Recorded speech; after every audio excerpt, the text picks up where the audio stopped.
こんにちは。あなたにとって、いい会社、とはどんな会社ですか？いい会社かどうかは、五感で感じ取るほかありません。目で見、耳で聞き、肌で感じて情報を集めてこそ、会社の社風や全体像が実感できるのです。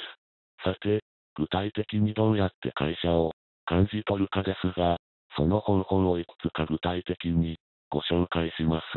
1、会社への直接アプローチ。会社の対応を知る方法として、最も手っ取り早いのは、求人広告を出している会社に、直接電話をすることです。仕事内容について具体的に知りたいとか、求められる経験の度合いなどいくつかの質問を用意して、人事担当者にぶつけてみることです。履歴書を送る前に、電話での連絡を求める会社が多いのは、会社が事前にどんな人物なのかを知る目的も含んでいます。問い合わせの電話であっても、同様に質問に答える一方で、人事担当者も、今はどういうお仕事をされているんですかとか、のご経験はありますかなど探りを入れてきます。応募者の返答次第で、対応が微妙に変化する人事担当者もいます。2、会社概要、会社案内の郵送をお願いしてみる。会社のホームページから会社情報を入手できますが、別途、会社概要や会社経歴書などの資料を請求します。請求は、求人情報誌に付属の資料請求はがきでも、封書でも、E メールでも、何でも構いません。会社概要には、経営方針、企業戦略、会社遠隔、株主構成、主要取引先、役員構成などに加えて、保養所の紹介など福利構成についても記載されています。会社の全体像をつかむ良い材料となりますし、資料請求に対して会社がどのような対応を返してくるかをチェックする機会にもなります。資料請求は自分自身の経歴を紹介するとともに、会社に興味を持った理由などを書き添えて送ります。資料請求に素早く、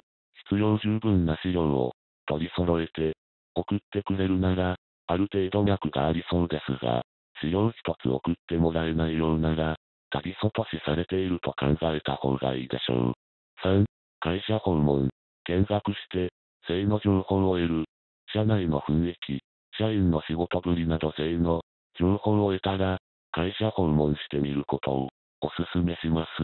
会社訪問できるかどうかは、先方次第となりますので、事前の訪問が無理な時は、面接が終わった後に、社内の見学をさせてもらえないかお願いしてみましょう。会社訪問や職場見学の最大のメリットは、社風を肌で感じることができるだけではありません。経営方針、現在の経営状況、今後の事業展開など、詳しい説明がリアルタイムで受けられることです。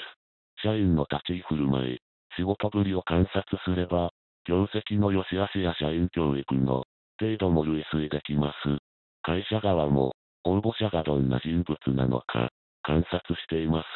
面接前の会社訪問であっても、訪問時の態度次第では、面接する以前に採用拒否となる可能性もあります。4、会社の近くまで行ってみよう。事前の会社訪問が無理だった時でも、一度は会社の所在地を訪ねてみましょう。実際に会社の中に足を踏み入れなくても、会社を外から見るだけでも、情報が得られます。例えば、入居している建物は自社ビルなのか、テナントビルなのか、フロアの広さはどれくらいか、会社の周辺環境はどうかなどがわかります。どんな環境の中で働くことになるのか、確認できます。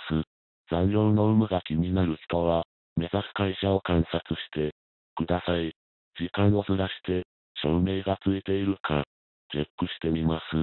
照明が深夜までついている場合、かなり残業があり得ると判断できることになります。5、業界に詳しい人物に話を聞く。同僚の会社間では、他社の動向や内情がわかります。